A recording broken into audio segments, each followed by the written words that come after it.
مكانكم فلا تبرحوه حتى لو رأيتمونا تخاطفنا الطير. تو یہ غزوہ احد کی یہ کمنٹری ایک قرآن حکیم میں بڑا انٹرسٹنگ ٹاپک ہے اس وقت کے حالات و واقعات کو سمجھنے کے لیے، اور پھر اس کی روشنی میں آج کے مسلمانوں کو بھی دیکھنے کی ضرورت ہے کہ وہ کہاں پہ کھڑے ہیں۔ اس کا پس منظر یہ ہے کہ آپ کو پتہ ہے کہ 2 ہجری کے اندر غزوہ بدر ہوئی تھی، جو سورۃ الانفال میں ڈیٹیل سے آئے گا کہ اللہ نے اپنے نبی کے ساتھ وعدہ کیا تھا کہ 2 لشکروں میں سے ایک لشکر تمہیں میں دے دوں گا۔ ایک ابو سفیان کا لشکر تھا جو کہ شام سے تجارت کرنے کے بعد مکے واپس آ رہا تھا، اور ظاہر ہے کہ مکے والوں نے مسلمانوں کی جدادیں وہاں پہ قبضہ کر لی تھی، اس کے بدلے میں مسلمانوں کو اجازت دی گئی کہ اب ان کا مال بھی تم لوٹ سکتے ہو بدلے کے طور پہ، قصاص۔ اس لیے مسلمان جو ہیں وہ جب ایک نہتے لشکر کو لوٹنے کے لیے گھر سے نکلے تو ظاہر ہے جس کے ہاتھ میں کوئی ڈنڈا تھا، کوئی کسی کے ہاتھ میں کوئی چھڑی تھی، وہ لے کے نکلا۔ تلواروں سے تو نکلے نہیں تھے کیونکہ وہ لشکر تو ایک تجارتی قافلہ تھا جس کے اندر تلواریں وغیرہ تو نہیں ہوتی تھی، لیکن راستے میں اللہ تعالیٰ نے فیصلہ کر دیا کہ بھئی یہ تو ہم اب تمہیں جو ہے وہ کہیں اور تمہاری ٹکر کروائیں گے اور حق کا حق ہونا ظاہر کریں گے۔ ابو سفیان کو یہ جب بات پتہ چل گئی کہ اس طرح مسلمان ہمارے لشکر کو لوٹ سکتے ہیں تو اس نے اپنا راستہ بدل لیا، اور پیرلل میں اس نے ایک قاصد بھجوا دیا مکہ شریف کے تمہارے تجارتی قافلے کو خطرہ ہے، کیونکہ ساری روزی روٹی اسی کے ساتھ جڑی ہوئی تھی ان کی۔ وہ سارے اپنا جو سامان دیتے تھے وہ بیچ کے شام میں، اور اس سے وہ پیسے یا اس کے بارٹر سسٹم تھا اس کے متبادل اور چیزیں لے کے آتے تھے۔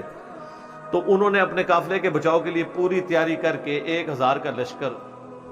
کیل کانٹے سے لیس، اسلحے سے لیس لے آئے، اور یہاں مسلمان نہاتے تھے۔ اب مسلمانوں کے سامنے آفر تھی، قرآن نے کہا کہ تمہارا تو دل تھا کہ تم تجارتی قافلے کو لوٹتے، لیکن اللہ تعالیٰ ان 313 نہتے مسلمانوں کو ٹکروانا چاہتا تھا ان 1000 اسلحے سے لیس لوگوں کے ساتھ، تاکہ اللہ تعالیٰ اسے یوم الفرقان، حق اور باطل کی جیت کا جو فرق ہے، جو حق اور باطل کا فیصلہ کر دے کہ حق جو ہے وہ اس کی جیت ہے اور باطل کی شکست ہے۔ یہ نہیں تھا کہ وہ بالکل ہی اتنے گئے گزرے تھے کہ وہ بیچارے ایک تلوار بھی گھر سے نہیں لا سکتے تھے۔ یہ جو ہمارا پریزنٹ کیا جاتا ہے نا کہ وہ شاید کو بہت غریب تھے، وہ پیچھے ریزن یہ تھی کہ وہ جو تلواریں ان کے پاس نہیں تھی، کیونکہ وہ اس نیت سے تو گئے نہیں تھے۔ تو غیبی مدد آئی اور اللہ تعالیٰ نے فرشتوں کے ذریعے ان کے لشکر کو ملیا میٹ کیا۔ اب اس چیز کا غصہ ان کے اندر موجود تھا، کیونکہ عرب کے لوگ اتنے جنگجو اور قریش کے لوگ جنگجو، اور پھر ان کی ایک عزت، پورے عرب میں ان کا قافلہ کوئی لوٹتا نہیں تھا کہ یہ کعبے کے متولی ہیں، گدی نشین ہیں، خانقاہ نشین ہیں، اور مختلف قبائل کے بت بھی خانہ کعبے میں رکھے ہوتے تھے۔ ان کو یہ بھی ڈر ہوتا تھا کہ اگر ہم نے ان کا قافلہ لوٹا تو یہ ہمارے بت اٹھا کے ہمارے خداؤں کو، بزرگان دین کو اٹھا کے باہر پھینک دیں گے، تو ہمارے بزرگوں کی یہ توہین کر دیں گے۔ تو وہ اس ڈر سے قافلے نہیں تھے قریش کے لوٹے جاتے، یعنی یہ شاہی خاندان تھا پورے عرب کے اندر۔ اب اس شاہی خاندان کی اس طرح مٹی پلید ہو نہتے مسلمانوں کے ہاتھوں، جو خود بھی قریش میں سے تھے، مسلمان بھی ظاہر ہے قریش میں سے تھے، مہاجرین، تو اس شکست کا بدلہ وہ لینا چاہتے تھے۔ 70 بڑے بڑے سردار ان کے قتل ہو گئے تھے، جس میں ٹاپ آف دا لسٹ ابو جہل بھی مارا گیا تھا بدر کے اندر۔ مکے کا کوئی گھر ایسا نہیں بچا تھا جس میں کوئی میت نہ ہو۔ 1 سال انہوں نے پوری تیاری کی کہ ہم نے یہ بدلہ اتارنا ہے۔ 3 ہجری میں پھر وہ بدلہ اتارنے کے لیے پوری تیاری کے ساتھ 3000 کا لشکر لے کے آئے وہ، اور اس دفعہ وہ آتے ہوئے عورتوں اور بچوں کو بھی ساتھ لے کے آئے کہ اگر ہم بھاگنے لگے تو ہمیں اس چیز کا ڈر ہوگا کہ ہمارے بچے اور ہماری عورتیں مسلمانوں کے ہاتھ لگ جائیں گی، تو ہمیں اس غیرت کی وجہ سے جان تو ہم دے دیں گے لیکن ہم پیچھے نہیں ہٹیں گے۔ اور اس دفعہ ان کے لشکر میں حضرت خالد بن ولید بھی شامل تھے، جو غزوہ بدر میں شامل نہیں ہو سکے تھے کیونکہ ابو جہل نے انہیں پیچھے مکے کے اندر سردار کے نائب کے طور پہ چھوڑا تھا، اور ابو جہل چونکہ اب مارا جا چکا تھا، اس دفعہ لشکر کی سربراہی جو ہے وہ ابو سفیان کے ذمہ آئی۔ اب یہ اللہ کا کرنا ہے کہ بعد میں حضرت ابو سفیان نے بھی، حضرت خالد بن ولید نے بھی، دونوں نے اسلام قبول کر لیا رضی اللہ عنہما وعلیہم السلام۔ تو لیکن اس وقت تک ظاہر ہے کہ اسلام دشمنی ان میں موجود تھی، بلکہ بدر کے اندر ہی صرف ابو جہل آیا، باقی جتنے جنگیں مشرکین عرب کے ساتھ مسلمانوں کی ہوئی ہیں، ایک غزوہ حنین کو چھوڑ دیں آپ، باقی سب میں لیڈر جو ہے وہ کفار کی طرف سے ابو سفیان ہی تھا، چاہے وہ احد ہو، چاہے خندق ہو، یا صلح حدیبیہ والا ایشو ہو۔ تو اب وہ بدلہ لینے کے لیے آ رہے تھے۔ اب مسلمانوں میں یہاں پہ مشورہ شروع ہو گیا۔ اب نبی صلی اللہ علیہ وآلہ وسلم کی ذاتی خواہش یہی تھی کہ ہمیں مدینے کے اندر رہ کے نا مدینے کا دفاع کرنا چاہیے، جس طرح کہ بعد میں غزوہ خندق کے موقع پر کیا۔ چونکہ مساق مدینہ بھی یہودیوں سے ہوا تھا، تو ہمیں ایک عددی برتری بھی حاصل ہو جائے گی کہ مدینے پہ اگر مشرکین عرب نے حملہ کیا تو یہودی بھی ہمارے ساتھ مل کر ہمارا ساتھ دیں گے، کیونکہ وہ معاہدے کے اندر تو بندھے ہوئے تھے، اور اگر ہم باہر نکلتے ہیں تو پھر ہمیں یہ مدد حاصل نہیں ہوگی۔ لیکن جو لوگ غزوہ بدر کے بعد انصار مدینہ نوجوان لڑکے مسلمان ہوئے تھے، وہ تو ابھی اس شہادت کے جذبے کے ساتھ سرشار تھے۔ وہ کہتے ہیں جی ہم نے کیوں اندر رہنا ہے، ہم نے تو باہر نکل کے لڑیں گے ایسی کی تیسی ان کافروں کی، ہم تو جان دینے کے لیے تیار ہیں۔ تو نبی صلی اللہ علیہ وآلہ وسلم نے کثرت رائے کی وجہ سے یہی فیصلہ کیا کہ ٹھیک ہے، اب اگر یہ اکثریت کا یہی فیصلہ ہے تو ٹھیک ہے، میں اسی کو مانتا ہوں۔ اسلام میں یعنی اس اعتبار سے حلال کے دائرے میں تو جمہوریت ہی دیکھی جائے گی، حلال کے دائرے میں، حرام کے معاملے میں دیکھا جائے گا اللہ کا حکم کیا ہے۔ تو اب یہ دونوں حلال تھے، یا مکے کے مدینے کے اندر رہ کے دفاع کرتے یا باہر، تو اب اکثریت کی رائے تھی باہر، تو آپ نے فرمایا ٹھیک ہے۔ بہرحال یہ اب پہلا موقع تھا کہ نبی علیہ السلام اپنے گھر سے زرہ پہن کے نکلے، تو یعنی صحابہ کو یہ پتہ چل گیا کہ یہ معاملہ کوئی زیادہ سخت ہونے والا ہے۔ آپ نے یعنی خود بھی پہنا، وہ جو سر پہ وہ لوہے کی ٹوپی پہنی جاتی ہے، اور پھر نبی علیہ السلام کو صحیح بخاری میں آتا ہے خواب بھی دکھا دیا گیا تھا کہ آپ کے سامنے ایک گائے ذبح ہو رہی ہے جس کا کافی زیادہ خون نکلا ہے، تو آپ کو یہ پتہ چل گیا تھا کہ میرے کافی سارے اصحاب اس میں شہید ہو جائیں گے۔ لیکن ظاہر ہے کہ اللہ کی تقدیر کو تو کوئی نہیں ٹال سکتا نا۔ تو نبی علیہ السلام باہر نکلے۔ اب آپ باہر جو ہے مورچوں میں مختلف جگہ پہ مختلف لوگوں کی ڈیوٹیاں لگا رہے تھے۔ تو اب یہاں سے یہ وہ اس واقعے کا آغاز سورہ آل عمران کی آیت نمبر 121 سے ہوگا کہ آپ مورچوں کے اوپر ڈیوٹی لگا رہے تھے کہ فلاں نے اس جگہ رہنا ہے، فلاں نے اس جگہ رہنا ہے، اور اس طریقے سے اس معاملے کو لے کے چلنا ہے۔ صحیح بخاری میں ڈیٹیل آتی ہے، قرآن میں بھی اس کا ذکر آ جائے گا آگے چل کے، کہ ایک کرٹیکل درہ تھا، پہاڑی چوٹی تھی، جس کے اوپر آپ نے 50 تیر انداز جو ہے نا وہ مقرر کر دیے، جن کے سردار تھے عبداللہ بن جبیر رضی اللہ تعالیٰ عنہ۔ صحیح بخاری میں آتا ہے نبی علیہ السلام نے ان 50 لوگوں کو یہ وصیت کی تھی کہ تم اگر یہ دیکھو کہ چیل کوے بھی ہماری لاشوں کی بوٹیاں اٹھا کے لے کے جا رہے ہیں، تب بھی تم نے اس پہاڑی سے نیچے نہیں اترنا جب تک میں تمہیں حکم نہ دوں۔ يأمركم رسول الله أن تلزموا مكانكم فلا تبرحوه حتى لو رأيتمونا تخاطفنا الطير۔ اب اس سے زیادہ تو کوئی نہیں سمجھا سکتا نا کسی کو کہ جو مرضی ہو جائے تم نے یہ درہ نہیں چھوڑنا۔ آخری یہی ہو سکتا تھا نا کہ مسلمانوں کو شکست ہو جاتی اور مسلمانوں کی مدد کے لیے وہ درہ چھوڑتے، آپ فرمایا تم نے تب بھی نہیں چھوڑنا۔ لیکن وہی ہوا کہ جب جنگ میں مسلمانوں کا پلڑا بھاری ہوا تو کافر میدان جنگ چھوڑ کے بھاگ گئے، اور مسلمان جو ہے وہ ان کا پیچھا کرنا شروع ہو گئے، مال غنیمت جمع ہونا شروع ہو گیا۔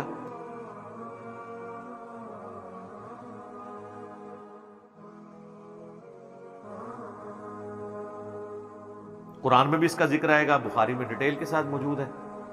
تو وہ جو 50 تیر انداز تھے نا، انہوں نے وہ پہاڑی جو چوٹی تھی، وہ آج بھی آپ غزوہ احد کے شہداء کا جو قبرستان ہے اس کے پاس وہ آج بھی درہ موجود ہے۔ وہ پہاڑی چوٹی جو ہے چھوٹی سی، اس پہ میں خود بھی چڑھا ہوں، آپ چڑھ سکتے ہیں، اتنی اونچی نہیں ہے، وہ انہوں نے چھوڑ دی ہے۔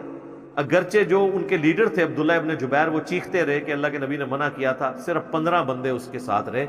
باقی 35 لوگ جو ہے مال غنیمت جمع کرنا شروع ہو گئے۔ لا تبرحوا مكانكم لا تبرحوا مكانكم۔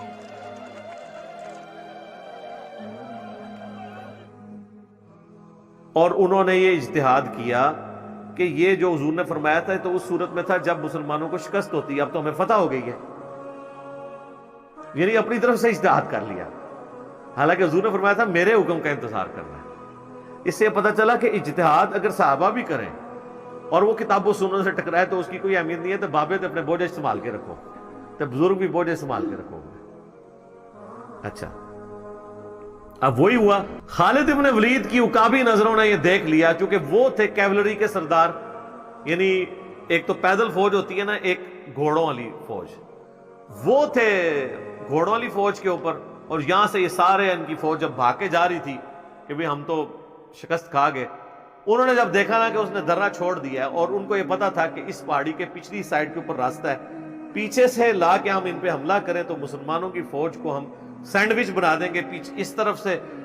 کیولری کا حملہ ہو جائے گا یعنی گھوڑوں کے اوپر، ادھر سے آلریڈی ہماری فوج موجود ہے جو بھاگ رہی ہے، تو ان کو ہم جو ہے نا وہ دونوں فوجوں کے درمیان ان کو پیس دیں گے۔ بس وہی ہوا، خالد بن ولید نے آ کے نا اس پہاڑی کے پیچھے سے حملہ کیا۔ اب ظاہر ہے کہ مسلمان تو ابھی وہ تو سامان سمیٹ رہے تھے کافروں کا مال غنیمت، وہ تو ریڈی بھی نہیں تھے، پیچھے سے حملہ ہو گیا، اور اس میں ایسی بھگدڑ مچی کہ صحیح بخاری میں آتا ہے کہ بعض صحابہ بھی صحابہ کے ہاتھوں قتل ہو گئے، اس جس میں فرینڈلی فائرنگ کے اندر، جس میں حضرت جابر بن عبداللہ کے والد بھی شہید ہو گئے تھے، ان کو مسلمانوں نے ہی مار دیا، ایسی بھگدڑ مچی۔ اور اس کا ایفیکٹ ہوا کہ حضرت حمزہ بھی شہید ہو گئے جو کہ آرمی چیف تھے مسلمانوں کے۔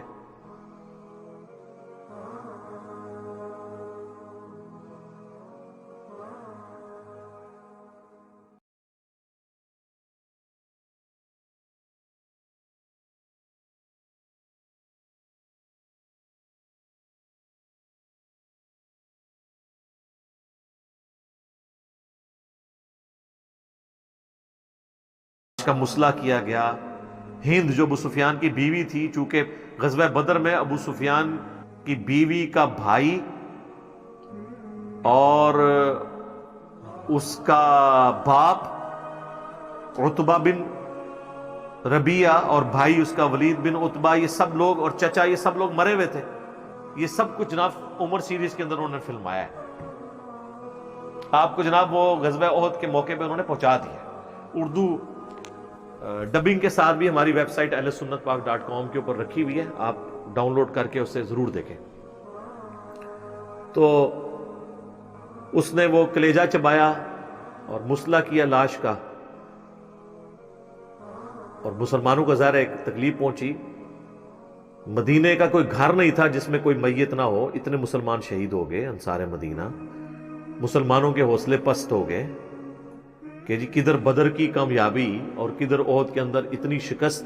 کہ سب سے بڑھ کر کے اللہ کے نبی علیہ السلام کی بھی شہادت کی خبر مشہور ہو گئی، قرآن میں اس کا بھی ذکر آئے گا، حتیٰ کہ کئی صحابہ نے تلواریں پھینک دی کہ اب تو حضور ہی فوت ہو گئے، اب ہم نے کس کے لیے لڑنا ہے؟ تو اللہ نے فرمایا کہ بھئی نبی تو پہلے بھی گزرے ہیں، اگر نبی علیہ السلام فوت ہو جائیں یا جنگ میں قتل کر دیے جائیں تو کیا تم اپنے دین سے الٹے قدم پھر جاؤ گے؟ ایسا تو نہیں ہے،